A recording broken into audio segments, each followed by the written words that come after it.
প্রধান উপদেষ্টার সঙ্গে যমুনায় বৈঠক করবেন বিএনপির নেতারা। আলোচনা হবে নির্বাচন সহ দেশের বর্তমান পরিস্থিতি নিয়েও। সেখানে আছেন সহকর্মী বেলায়েত হোসেন, সরাসরি যুক্ত হচ্ছি তার সাথে। বেলায়েত, জানাবেন যে বিএনপির নেতাকর্মীরা বৈঠকের জন্য এর মধ্যেই কি যমুনায় পৌঁছেছেন কিনা, আর বৈঠক নিয়ে সর্বশেষ কি তথ্য আছে আপনার কাছে? রোশন, বিএনপি নেতারা এরই মধ্যে রওনা দিয়েছেন যমুনার উদ্দেশ্যে। বিএনপির স্থায়ী কমিটির সদস্য সালাউদ্দিন আহমেদ এবং মেজর হাফিজ, যার প্রতিনিধি দলের নেতৃত্ব দিচ্ছেন বিএনপির মহাসচিব মির্জা ফখরুল ইসলাম আলমগীর। এই 3 সদস্যের প্রতিনিধি দল কিছুক্ষণের মধ্যেই যমুনায় প্রবেশ করবে, প্রধান উপদেষ্টার সঙ্গে বৈঠক করবে। দেশের যেই বর্তমান সমসাময়িক পরিস্থিতি রয়েছে, যে রাজনৈতিক পরিস্থিতি বিরাজমান রয়েছে, এই সার্বিক পরিস্থিতি নিয়ে কিন্তু প্রধান উপদেষ্টার সঙ্গে তারা কথা বলবেন। বিশেষ করে এই যে চলমান যে ডেভিল হান্ট অপারেশন চলছে, রাজনীতির মাঠে নানা ধরনের মেরুকরণ চলছে, এই বিষয়গুলো নিয়ে প্রধান উপদেষ্টার সঙ্গে তারা কথা বলবেন।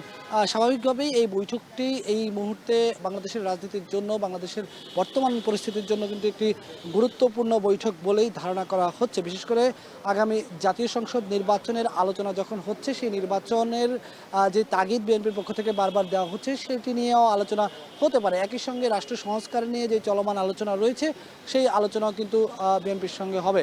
প্রধান উপদেষ্টার দপ্তর যেটি বলছে যে আসলে তারা রাজনৈতিক দলগুলোর সঙ্গে যে বৈঠক, সেটি তাদের একটি চলমান প্রক্রিয়া। সেই ধারাবাহিকতায় তারা এক এক দিন এক এক দলের সঙ্গে হয়তো বৈঠক করছেন, মাঝে মাঝে সেই বৈঠকের বিরতিও হচ্ছে। সেই ধারাবাহিকতায় গত কয়েকদিন ধরেই কোনো রাজনৈতিক দলের সঙ্গে সেই অর্থে আমরা কোনো বৈঠক দেখিনি, কিন্তু আজকে অনেক দিন পর আমরা দেখলাম যে বিএনপির সঙ্গে প্রধান উপদেষ্টা বৈঠকে বসবেন। এরই মধ্যে একজন উপদেষ্টা প্রধান উপদেষ্টার কার্যালয় বাসভবনে প্রবেশ করেছেন। সেখানে প্রধান উপদেষ্টার সঙ্গে নিশ্চয়ই আরও 2-1 উপদেষ্টা থাকবেন। রাষ্ট্রের এই মুহূর্তের যেই পরিস্থিতি, এই মুহূর্তে যে গুরুত্বপূর্ণ সিদ্ধান্তগুলো রয়েছে, সেগুলো নিয়ে তারা কথা বলবেন। বিএনপির পক্ষ থেকে তাদের যে প্রস্তাবনাগুলো রয়েছে, তারা সেগুলো প্রধান উপদেষ্টার কাছে তুলে ধরবেন।